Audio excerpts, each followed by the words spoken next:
I was at the fabric store and I saw this fabric. We're going to do a reenactment because obviously I was too shy to film in the fabric shop. This is me seeing a wool bargain bin.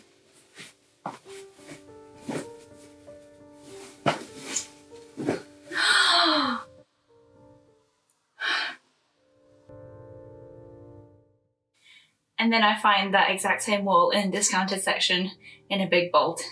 So here we are.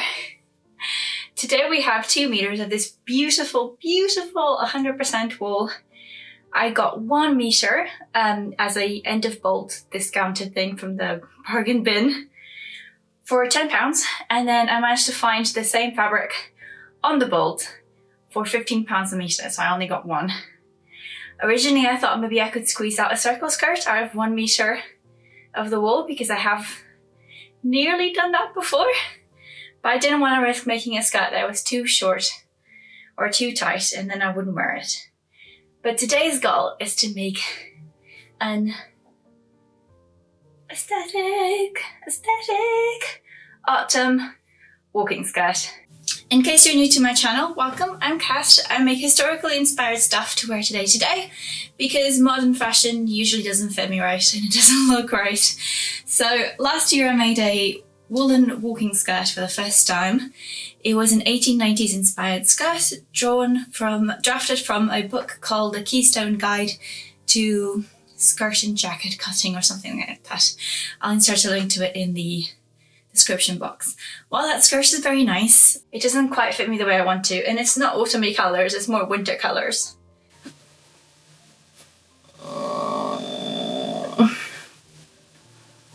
It's just so beautiful! How can I not? Look! Look! Beautiful! So, I'm gonna make a skirt. Basically though, I've decided not to use the same pattern because although I do like that skirt, I feel like I need some more diversity in my wardrobe, and so I decided to make an Edwardian walking skirt. If you're new to historical things, the Edwardian time period started in around 1902 with the death of Queen Victoria in England. And so King Edward rose to the throne, and that's why it's called the Edwardian times. So roughly between, I think, 1902 and... I don't know, I've never looked at the end. I don't usually look at anything past 1911. Ironically, the book we're going to be using is actually called The American System of Dressmaking by Miss Pearl Merwin. She sounds cool. And it was published by the American College of Dressmaking, and this edition is from 1907. But often editions were like written and republished every couple of years or so. But that's the one we're going to be using. The chapter you'll need is called Chapter 11, and it's got how to take skirt measurements, something about the waist around the hips, and basically how to draft a skirt. So we're gonna go try that now. I did have a pretty rough experience with the Keystone guide. I don't know, like they just skip steps and don't make things very clear, and it's a whole thing. But hopefully this will be much easier. And if you'd like to follow me along, please make a skirt. It's a great feeling when you walk around. And if you do, please tag me on Instagram if you post it. It's at Kat's Costumery. And yeah, let's get to it. Hello.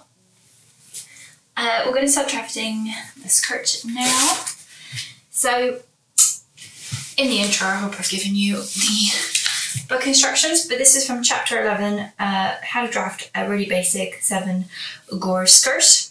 This should be pretty straightforward. If you haven't drafted from old, like original books before, they can skip steps or be very vague in their instructions, so I'm not looking too forward to this, but let's do it.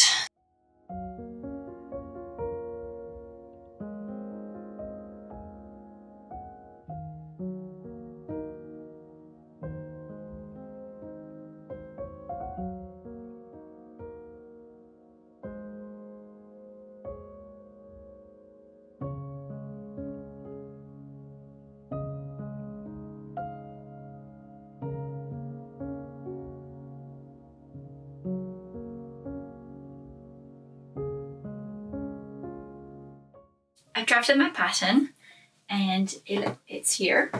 I just wanted to, in a minute, I'm going to show you a comparison between this pattern and the 1890s Keystone pattern, because To be fair, when you're drafting them, they really don't look that different, except this one is more fitted over the hips and then flares out more at the bottom in a more Edwardian kind of way. So I'd like to show you the two patterns like together so you can really clearly see the difference. And I'm just going to show you the mock-up now as well. Overall, I feel like this pattern is really successful. It's, I think, pretty flattering, and I think I'm ready to go and cut it out of the wool. One thing to note though is that my mock-up, I've decided to make a wearable mock-up. I hate wasting fabric, so I hope I can wear this out and about. It is a very different weight to the wool that I'm actually going to use for the skirt, so keep that in mind. I don't know if I'm going to interline the wool with tarlatan, so it might need some interlining in the form of tarlatan to really hold out its shape, or I might just want a droopy swooshy skirt. So we'll see, decisions will be made during design, but I just want to show you the pattern and the mock-up now. Trying to get a full length shot in this room is quite hard, so please bear with. But this is the skirt.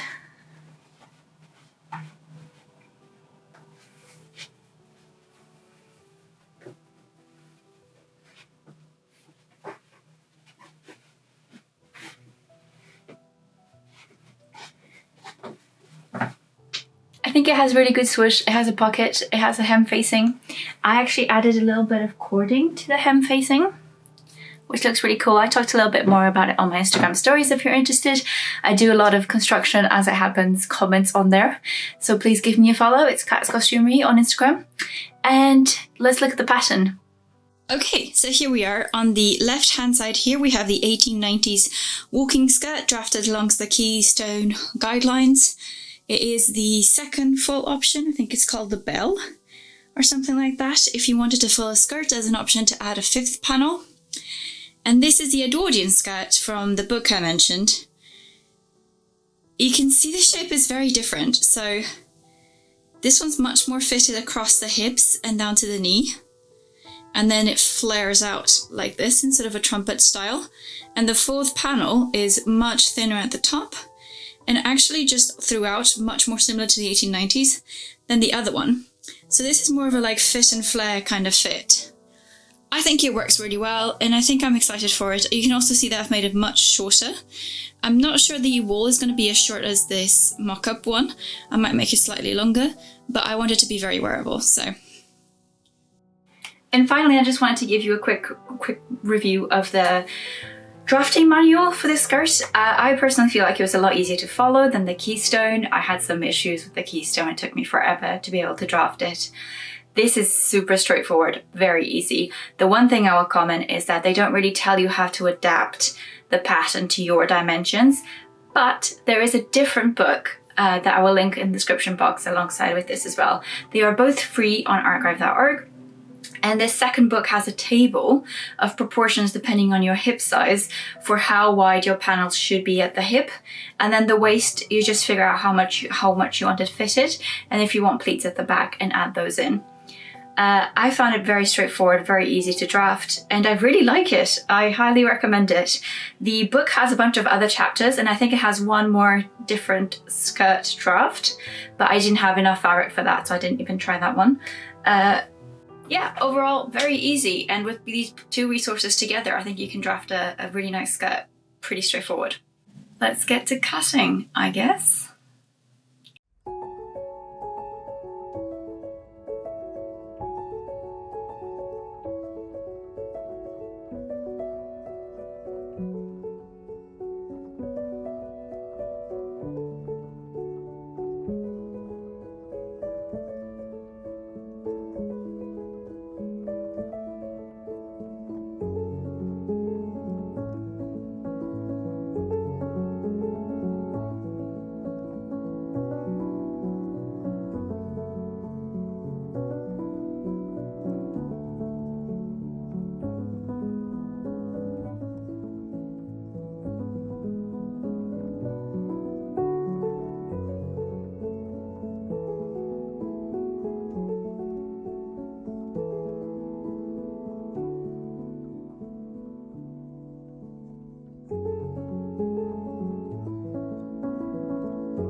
I just managed to fit the last pieces of the skirt. I just wanted to show you how close it is. It's that close! Oh dear, I did have to do some jigsaw puzzling, but I think we made it.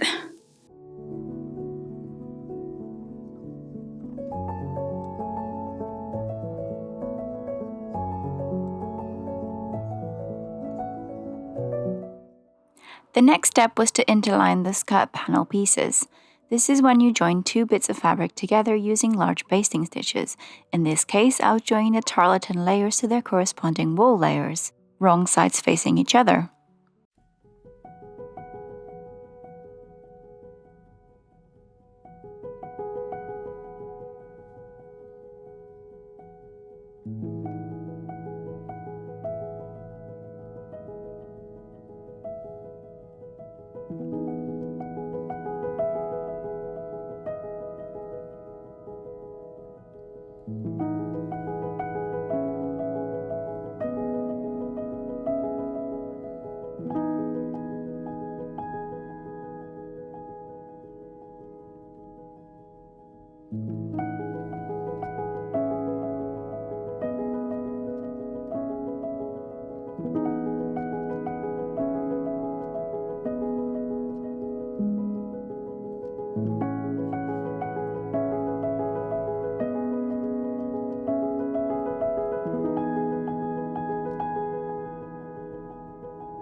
I then sewed up my pocket, my waistband, and finally the skirt seams.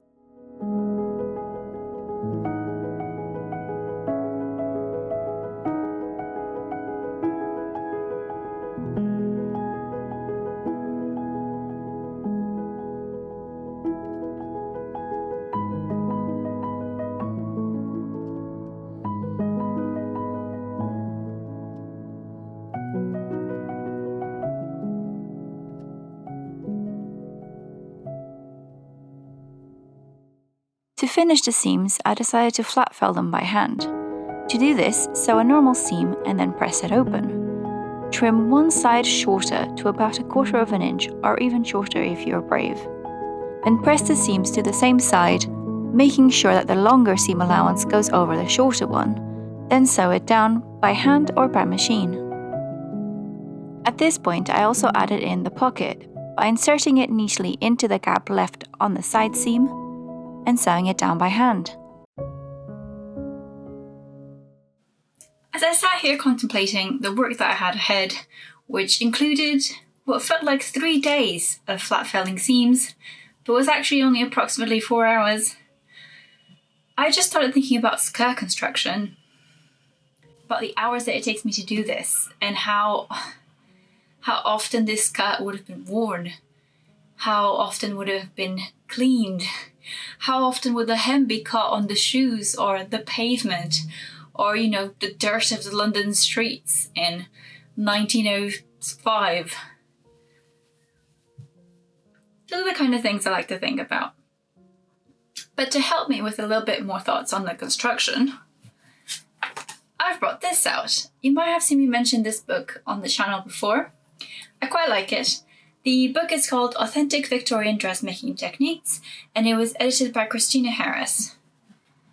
This book is actually based on a contemporary version, which was published by the Butterick Company in 1905, and it was called Dressmaking Up to Date.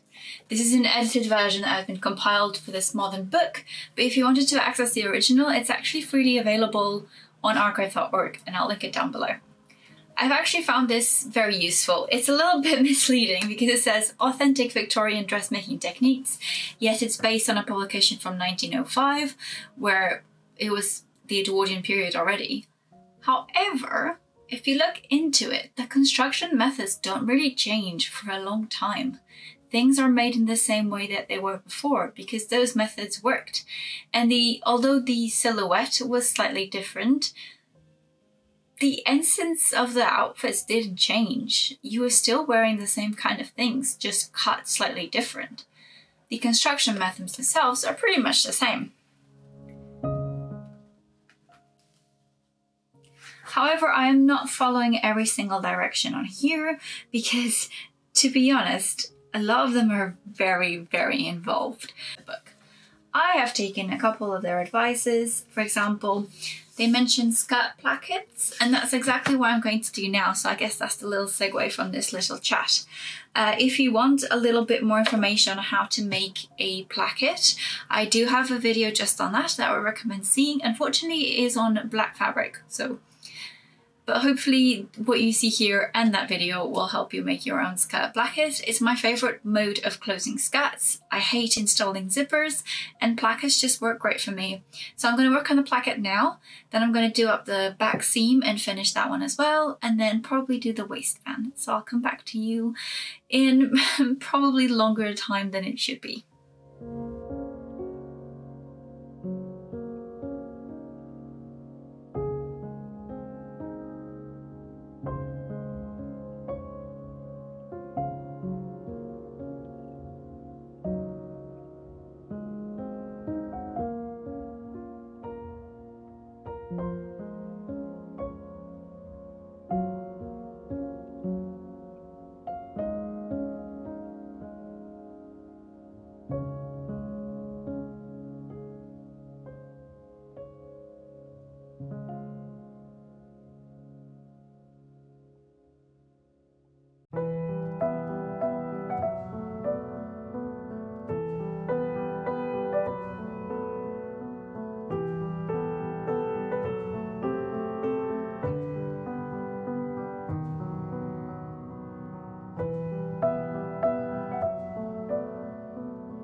So last night I finished up a bunch of hand sewing on the sofa, which is one of my favourite things to do.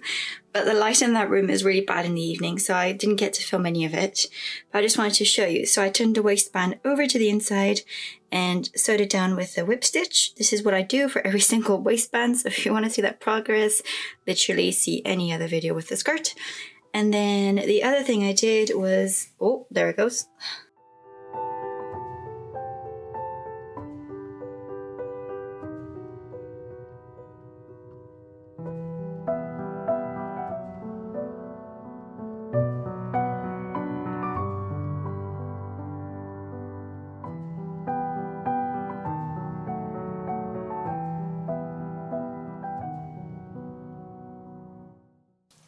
So the skirt is complete, and now that it is done, I thought we could try a little something different, where I'm going to try to style it for a more sort of historical Edwardian look, and then for a history bounding look.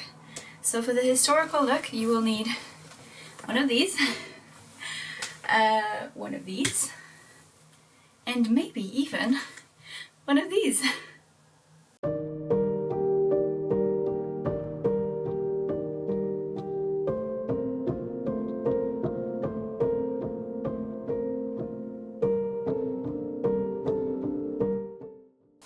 So here we are. I was too lazy to change out of my vest thing, but I thought we could try it with the lace Gibson girl blouse.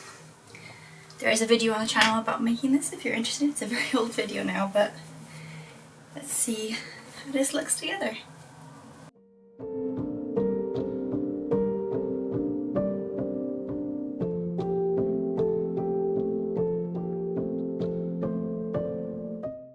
So it's very hard, if not impossible, to get a full shot in this room or any room in my house, so this is what I have to do. But as you can see, I think it looks super nice. We do have one slight issue, which is the skirt is too big, because obviously it was drafted for my non-corseted measurements, but that's a really easy fix. So all I'm going to do is I'm going to measure how much tighter it needs to be now, and I'm going to add a new button to it. So there'll be two buttons, one for history bounding and one for Edwardian wear. And I really like the silhouette. Hopefully I can get you to see the full thing in the mirror.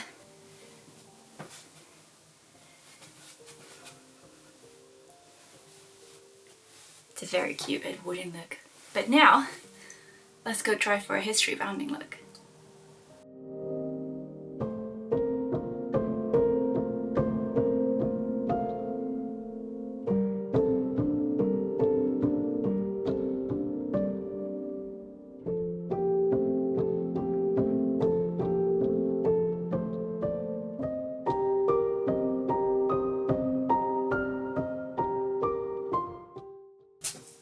And that is all for today. Thank you for coming along, watching the whole video. If you like it, feel free to subscribe. We do a lot of sewing here. I'm always sewing. And I wanted to give particularly a big thank you to my top tier patrons, Melly, Erin, Lauren, Lourdes and Alexa. Thank you so much for your continued support, and everyone else for watching and supporting on Patreon. If you're interested, there's a link down below. We have exclusive videos and polls for my indecisive self. And I'll see you all next week.